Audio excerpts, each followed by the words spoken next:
Assalamualaikum warahmatullahi wabarakatuh. Perkenalkan, nama saya Muhammad Abidayatullah sebagai CGP Angkatan 9 yang akan melakukan wawancara terkait nilai-nilai kebajikan dalam memutuskan suatu permasalahan yang dilakukan oleh seorang pemimpin, yaitu kepala sekolah. Di mana di samping saya yaitu Bapak Ahmad Afandi yang siap untuk diinterview terkait permasalahan ini. Oke, Assalamualaikum Pak Afandi. Waalaikumsalam. Bagaimana kabarnya Bapak? Alhamdulillah, luar biasa ya. Ya, hari ini saya akan melakukan wawancara terkait suatu pengambilan keputusan terkait dilema etika ataukah masuk dalam dilema moral seperti itu. Mungkin sudah tahu ya terkait dilema moral dan etika dalam mengambil keputusan, di mana keputusan ini yang perlu dipertimbangkan dan bisa bermaslahat untuk semua guru dan sekolah seperti itu. Tim yang pertama itu mungkin bisa diceritakan satu permasalahan atau satu kasus terkait dilema etika yang pernah Bapak Andi rasakan atau alami seperti itu. Baik, terima kasih. Dilema etika ataupun namanya tadi rujukan moral merupakan satu hal yang menarik untuk kita bicarakan, karena sebagai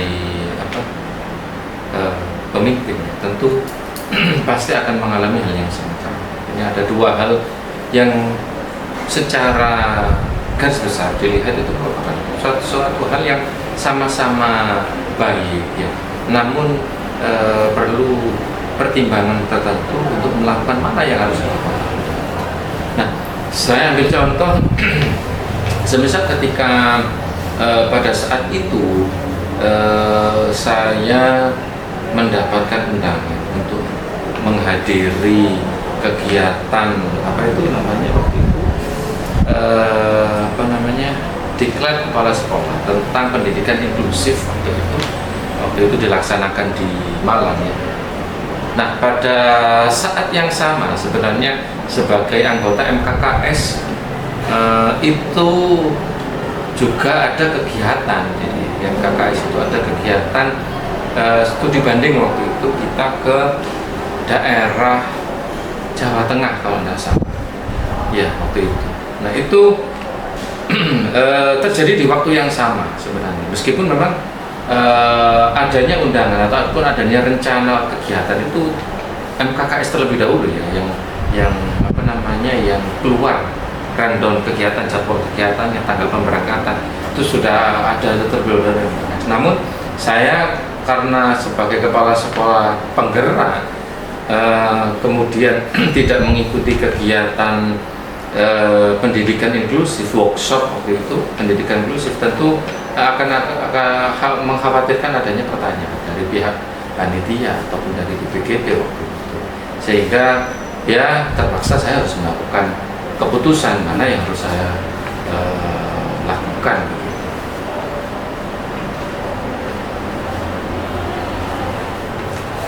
Oke, menurut Bapak bagaimana kiranya Bapak mengidentifikasi terkait masalah tadi yang merupakan dilema etika ataukah masuk pada rujukan moral? Memang sangat mirip ya rujukan moral dan tadi itu etika, dilema etika itu memang mirip. Namun kalau saya secara pribadi biasanya mengidentifikasinya itu dari nilai-nilai yang ada dalam suatu permasalahan. Apakah itu cenderung ke arah positif ataukah cenderung ke arah negatif. Negatif dalam artian bukan berarti buruk ya, tapi tapi lebih pada mana yang lebih penting untuk dilakukan dan mana yang akan nantinya memberikan dampak seperti yang saya ceritakan tadi, nanti dipertanyakan oleh BPGP. Nah, itu kan hal-hal negatif yang bisa jadi akan saya alami jika memang saya tidak melakukan itu, sehingga saya memandangnya dari situ. Nilai-nilai dalam peristiwanya itu, dalam permasalahan apakah mengandung nilai yang positifkah atau cenderung nantinya memiliki dampak negatif. Oke, Pak. Ini pertanyaan kedua, Bapak. Bagaimana Bapak menjalankan pengambilan keputusan di sekolah yang Bapak ampu, terutama untuk kasus-kasus di mana ada dua kepentingan yang sama-sama benar atau sama-sama mengandung nilai kebajikan? Ya, sesuai dengan pengalaman yang saya lakukan. Jadi saya membuat skala prioritas. Sebenarnya tidak hanya satu kali waktu itu yang saya ceritakan tadi, sudah banyak, terutama pada dalam penentuan kebijakan-kebijakan itu juga cukup dilema. Selalu ada dua hal yang harus saya lakukan terlebih dahulu. Jadi biasanya saya itu melakukan skala prioritas, mana yang prioritas atau mana yang lebih utama untuk saya lakukan. Nah, itu yang akan saya putuskan, kemudian saya jalankan. Selebihnya nanti saya bisa meminta bantuan rekan kerja atau biasanya itu bagian kurikulum. Nah, itu biasanya yang menggantikan posisi saya ketika saya ada dua hal atau dua kegiatan yang dilaksanakan secara bersamaan.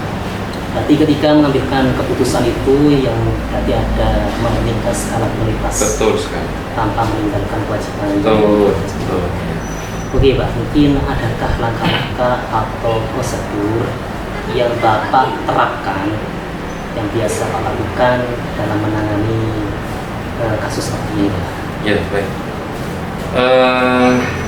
Seperti halnya yang digaungkan pada kurikulum Merdeka, yaitu kolaboratif, sehingga kepala sekolah meskipun sebagai pemimpin itu juga harus kolaboratif dengan bawahannya, baik itu waka ataupun guru-guru lainnya. Nah, itulah yang saya lakukan.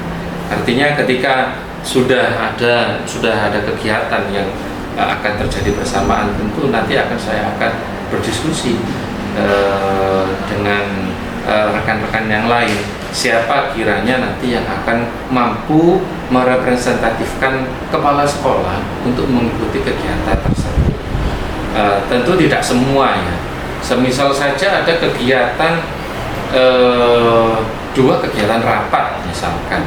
Yang satu rapat terkait kepala sekolah, yang satu lagi rapat terkait BOS. Meskipun di situ ada sama-sama mengundang kepala sekolah, tentu saya akan lebih memprioritaskan yang untuk kegiatan kepala sekolah khusus. Sedangkan yang kegiatan yang berhubungan dengan BOS atau keuangan itu bisa diwakilkan oleh bendahara. Karena sama-sama tahu ya, antara kepala sekolah dan bendahara BOS itu sama mengetahui tentang BOS, sehingga bisalah diwakilkan seperti itu. Berarti ketika melakukan langkah-langkah prosedur itu melakukan kolaborasi. Betul seperti itu. Pastikan ada kerjasama supaya kewajiban yang kedua tidak bisa ditinggalkan.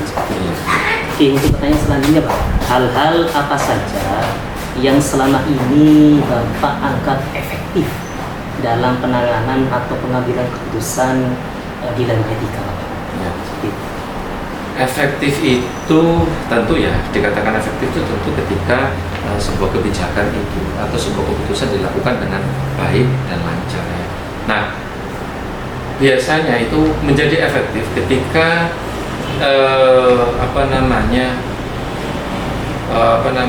kegiatan itu diwakili oleh orang yang kompeten. Seperti tadi ya, tentang keuangan, tentang BOS. Jika diwakilkan oleh misalkan bagian kurikulum atau bagian kesiswaan, tentu nanti ketika di dalam forum rapat tentu akan kebingungan. Yang akan lebih efektif, akan menjadi efektif jika itu diwakilkan oleh bendahara. Begitu halnya begitu juga dengan hal yang lain terkait dengan misalkan kurikulum atau berhubungan dengan kepengawasan ya. Ketika ada benturan jadwal saya, tentu nanti akan lebih cocok atau lebih efektif untuk dilakukan oleh bagian. Saya pikir begitu. Jadi ketepatan dalam menentukan siapa yang nanti yang akan mewakilkan itu menentukan keefektifan. Berarti Bapak melakukan sebuah hal-hal yang efektif itu tergantung yang diwakilkan memang bisa menguasai atau Betul, iya, betul, ya. Kompeten ya, betul. Kemudian selanjutnya Bapak, hal-hal apa saja yang selama ini merupakan tantangan dalam pengambilan keputusan pada kasus-kasus yang mengandung dilema etika seperti itu? Baik. Yang menjadi tantangan adalah pertama, ketika dua kegiatan itu, ketika ada lebih dari satu kegiatan itu sama-sama penting untuk dilakukan, sama-sama prioritas, itu tantangannya. Terlebih menjadi lebih menantang nanti ketika itu bersinggungan langsung dengan kepala sekolah. Itu kegiatan tapi bersinggungan langsung dengan kepala sekolah. Pernah saya mengalami hal yang semacam itu ketika saya sedang ada workshop selama 3 hari. Nah, ternyata ada juga undangan untuk kepala sekolah di hari terakhir saya mengikuti workshop. Nah, tantangannya di situ. Itu berat. Jadi ketika mau saya wakilkan, saya berpikir kok kayaknya kurang efektif ya jika saya wakilkan. Sehingga waktu itu ya mau tidak mau saya izin ke panitia workshop waktu itu bahwa saya ada kegiatan lain yang berhubungan dengan kepala sekolah dan tidak bisa diwakilkan. Nah, itu yang tantangan besarnya di situ. Kegiatannya sama-sama bersinggungan langsung dengan kepala sekolah sehingga tidak kemungkinan untuk diwakilkan itu kecil. Berarti sebuah tantangan itu memang tergantung dari kepala sekolah. Misalnya memang tidak bisa diwakilkan, berarti itu yang terus sendiri, tapi tanpa meninggalkan kewajiban pertama itu seperti itu Pak ya. Kemudian apakah Bapak memiliki sebuah katakanlah atau jadwal tertentu dalam sebuah penyelesaian kasus dilema etika? Apakah Bapak langsung menyelesaikan di tempat atau memiliki sebuah jadwal untuk menyelesaikannya, bentuk atau prosedur seperti apa yang Bapak akan lakukan? Baik, terima kasih. Untuk apakah langsung saya selesaikan itu tergantung pada agendanya. ada kalanya agenda kepala sekolah itu memang sudah terstruktur ya. Dalam 1 bulan memang ada kegiatan yang memang sudah terstruktur. Yang paling terstruktur itu adalah tentang pengawasannya. Itu pasti sudah pengawas itu akan menjadwalkan bahwa tanggal sekian akan berkunjung ke sekolah untuk melakukan kegiatan pengawasan. Dari situ pasti saya akan meluangkan waktu di tanggal yang sudah kita tentukan dengan pengawas. Selain itu juga yang sudah teragendakan atau terjadwalkan itu kegiatan kepala sekolah yang berhubungan dengan manajemen sekolah ya, pemantauan pembelajaran, pemantauan dengan guru-guru ya, itu sudah terjadwal.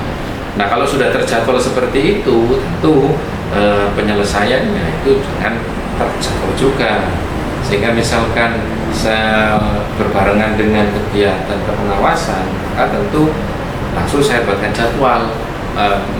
Ada 2 pilihan, mewakilkan saya untuk kegiatan yang di luar sekolah, ataukah saya mereschedule dengan pengawas. Itu yang biasa saya lakukan. Bentuk kegiatan yang saya lakukan. Jadi apakah reschedule ataukah mewakilkan. Nah, jika memang reschedule bisa, maka lebih enak reschedule karena memang biasanya kepengawasan itu sudah fix. Tentu pengawas punya banyak kegiatan ya, sehingga ketika reschedule ya susah juga. Seperti kegiatan PMO itu juga, atau PMO level sekolah itu pengawas. Apalagi terlebih dengan fasilitator itu sudah terjadwal dan ketika reschedule juga susah. Nah, itu baru biasanya perlu kita lakukan. Berarti ini terkait agenda yang memang betul-betul tidak bisa ditinggalkan atau memang bisa diselesaikan di waktu yang memang sudah ditentukan seperti itu Pak ya.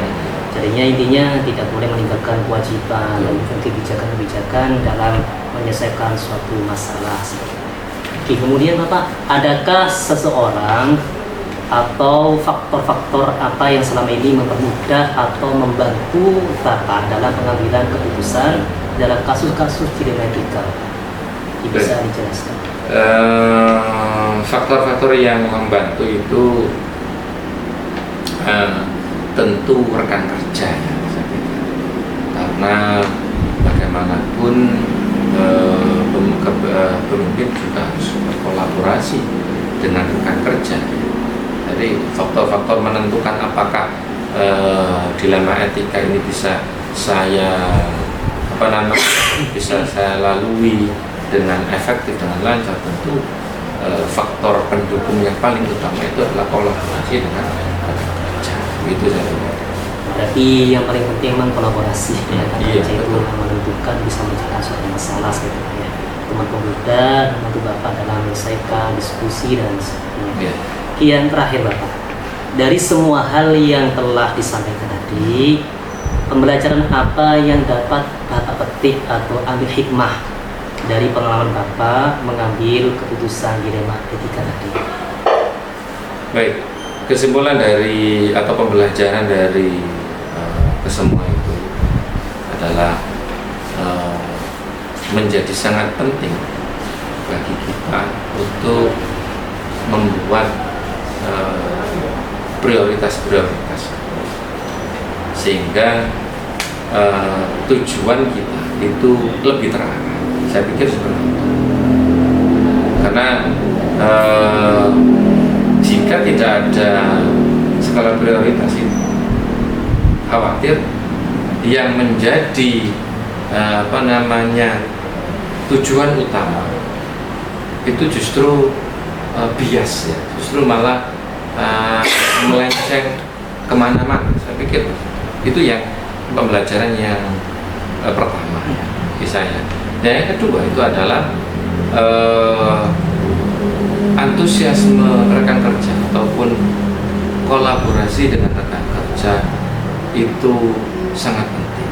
Komunikasi sehingga terbentuk kolaborasi. Nah itu juga perlu ditingkatkan sehingga ketika ada hal-hal yang memang membutuhkan kolaborasi rekan kerja itu dengan mudah menjalankan, paham dengan tugas yang harusnya dilakukan. Oke, berarti hikmah dari kegiatan ini bisa dipetik dalam mengambil keputusan dilema etika. Berarti yang pertama itu tentang prioritas apa ya? Yeah. Prioritas seandainya ada dua, tiga kegiatan yang berbarengan kesamaan, ada prioritas yang lebih didahulukan. Jadi yang kedua itu terkait kolaborasi rekan kerja, bagaimana bisa dipecahkan, apa bisa diwakilkan seperti itu. Yang ketiga itu komunikasi dengan baik supaya rekan kerja kita bisa memahami apa masalah yang ingin kita wakilkan dan bisa dihadapi dengan sempurna dengan baik. Oke, terima kasih Bapak sudah menyempatkan waktu saya bisa melakukan wawancara terkait kebijakan-kebijakan nilai-nilai dalam mengambilkan keputusan seorang pemimpin. Alhamdulillah hari ini kegiatannya sudah selesai. Mudah-mudahan saya bisa mengambil hikmah terkait kasus atau permasalahan yang sudah diutarakan oleh Bapak Afandi sebagai kepala sekolah SMP Al-Azhar. Mudah-mudahan kedepannya bisa bijak, bisa bertanggung jawab dan bisa intinya berpusat pada murid untuk kegiatan seperti ini Pak ya.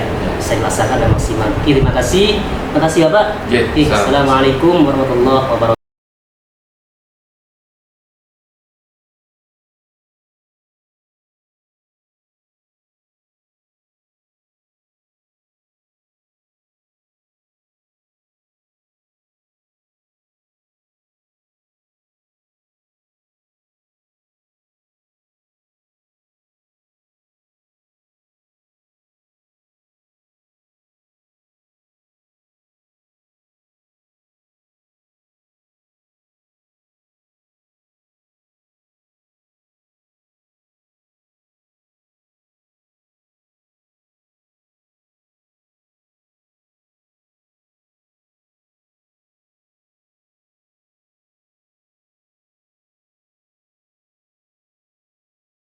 JDP Angkatan 9 akan melakukan wawancara terkait nilai-nilai kebajikan dalam pengambilan keputusan dari seorang pemimpin.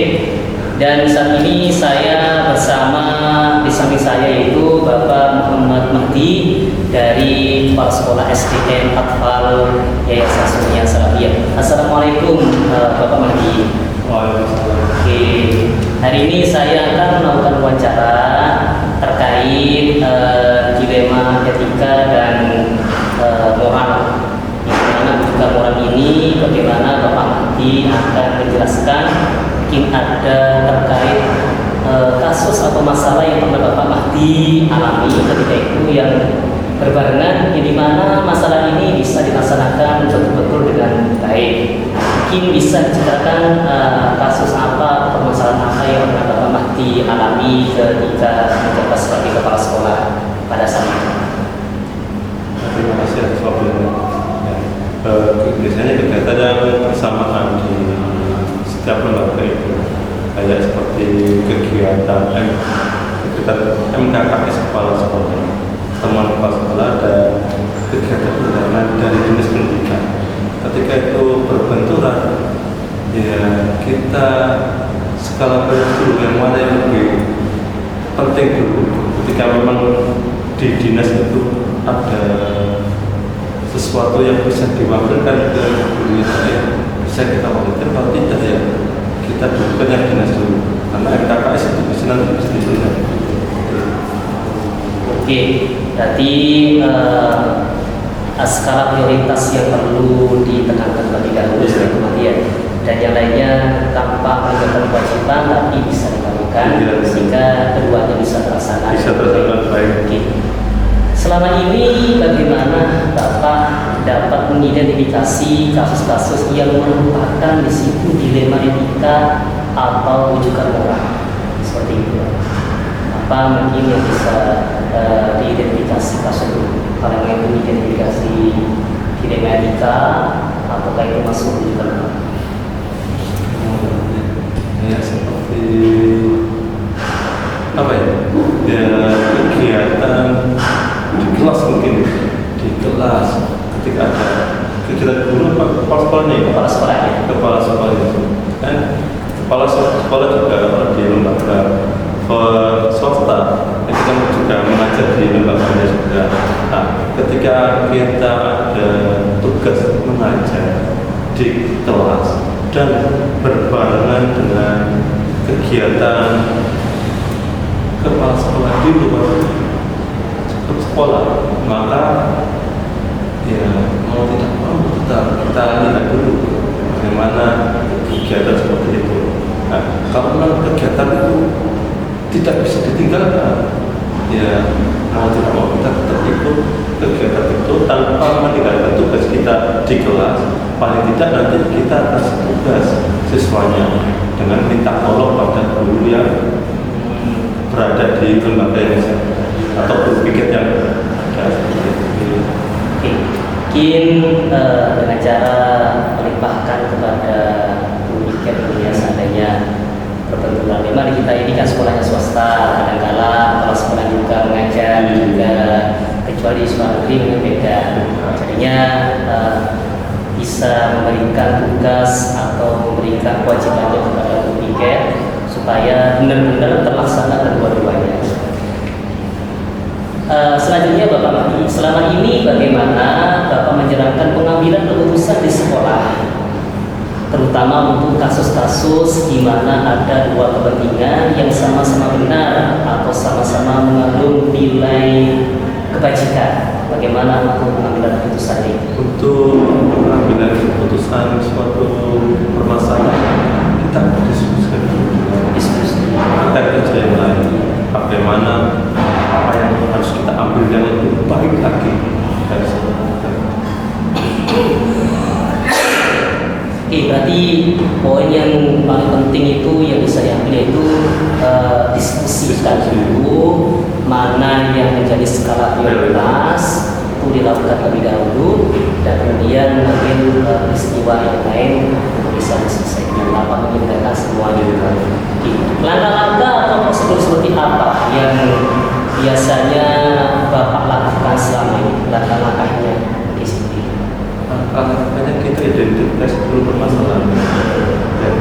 setelah itu kita rencanakan kegiatannya sampai betul-betul terlaksana dengan baik. Luar biasa.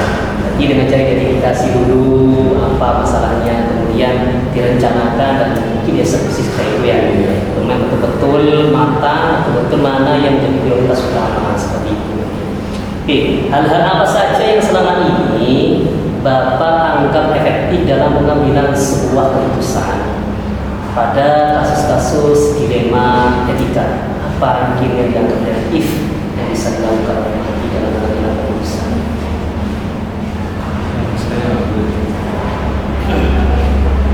Mungkin efektif dalam kegiatan Ini para sekolah seperti itu dalam melakukan pengambilan keputusan terhadap dua rekan kerja yang lain seperti itu. pengambil keputusan kita tetap harus kan diskusi dengan teman-teman dulu. Nah, bisa kita langsung membuat keputusan pribadi. Nah, meskipun saya sendiri juga sebagai kepala sekolah, alangkah baik kita tetap musyawarah.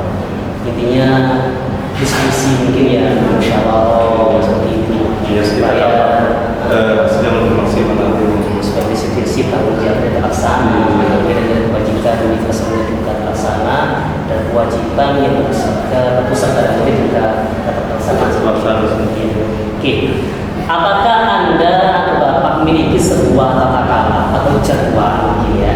Apakah Bapak memiliki jadwal tertentu dalam sebuah pengambilan keputusan penyelesaian suatu kasus dilema etika ketika itu? Apakah Bapak langsung menyelesaikan di tempat atau memiliki sebuah jadwal atau rencana untuk menyelesaikannya? Bentuk atau prosedur seperti apa yang Bapak jalankan? Ya, saya seperti tadi itu kan musyawarah dulu. Setelah itu kan ada beberapa masalah yang memang skala prioritas tadi itu yang prioritas dikerjakan lebih dahulu, kemudian berkelanjutan dengan masalah-masalah yang sekiranya bisa diselesaikan terus. Berarti prosedurnya itu kalau seandainya bisa diselesaikan saat itu Langsung diselesaikan. Seandainya masih perlu jangka waktu lama, kita buat jadwal seperti itu. Ya, luar biasa. Oke, adakah seseorang atau faktor-faktor apa yang selama ini mempermudah atau membantu Bapak dalam mengambil keputusan dalam kasus-kasus dilema etika? Ada seseorang atau faktor tertentu bisa keputusan dalam keputusan dilema etika? rekan kerja itu Rekan kerja. rekan kerja memang penting untuk menjaga hubungan terkuat dengan lain biar bisa sinergi. Itu intinya bersinergi, rekan kerja mengutamakan, kemudian supaya apa komunikasi mungkin ya, dengan kolaborasi itu bisa melaksanakan tugasnya dengan baik. Oke, terima kasih. Yang terakhir Ustaz, dari semua hal yang telah disampaikan, pembelajaran apa yang dapat Bapak petik dari pengalaman Bapak mengambil keputusan dilema etika? Pelajaran apa yang bisa diambil?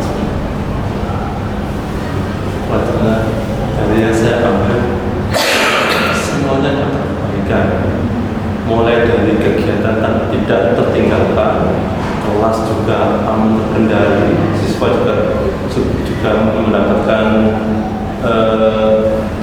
kewajiban, mendapatkan haknya dalam pembelajaran dan